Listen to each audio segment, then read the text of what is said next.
আপোনাৰ অনুভৱটো কেনেকুৱা হ'ল ইভালুৱেশ্যন কৰি পিনে আমাক জনাবচোন। এই 3 দিনৰ মোৰ যিটো অভিজ্ঞতা হ'ল মোৰ ভালেই লাগিলে বাৰু, কিন্তু ধৰক আপুনি চৰকাৰী স্কুলৰ মানে যিখিনি অভিজ্ঞতা হৈছে এতিয়া ধৰক এই গুণোৎসৱৰ পৰা শিক্ষক শিক্ষয়িত্ৰী বা ছাত্ৰ ছাত্ৰীসকলৰ সৰ্বাংগীন উন্নতিখিনি হোৱাটোৱে মই বিচাৰিছোঁ। আৰু ৰাস্তা পথ মানে যিটো আমাৰ ইনফ্ৰাষ্ট্ৰাকচাৰ ক্ষেত্ৰতো অলপ সমস্যা পাইছে চাগে। সমস্যা আছে বাৰু সেইখিনি। হয়। এতিয়া ধৰক যিকেইখন স্কুলৰ এই 3 দিন কৰা হ'ল মোৰ ইভালুৱেট কৰা হৈছে, সেই 3খনত ধৰক প্ৰতিটো শ্ৰেণীকোঠা ধৰক এক্সট্ৰাকৈ নাই একেটা হ'ল টাইপৰ আছে। অঁ ছেপাৰেট কোঠা ছেপাৰেট মানে কোঠা ভাল নাই। আছে। আৰু কি সমস্যা পাইছে আপুনি বাইদেউ?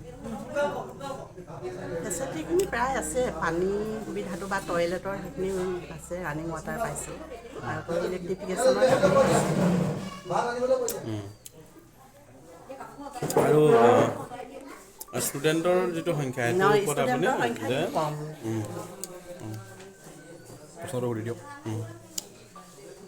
আপুনি মেইন যিটো আমাৰ সম্পদ আচলতে ষ্টুডেণ্টবিলাকে আমাৰ সম্পদ হয়। হয়। আৰু সেই সম্পদবিলাকৰ ক্ষেত্ৰত কিন্তু আপোনালোকে কেনেধৰণে দেখিছে বিদ্যালয়বিলাকত উপস্থিতি হওক বা কিমান ষ্টুডেণ্ট আছে?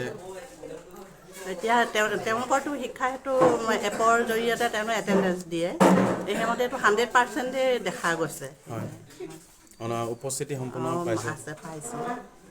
ঠিক আছে বাইদেউ, আপোনালোক শুভেচ্ছা থাকিল। সুকলমে আপুনি অনুষ্ঠানটি পাৰ কৰিলে, গুণোৎসৱৰ যিটো আমাৰ পৰ্ব আছিলে।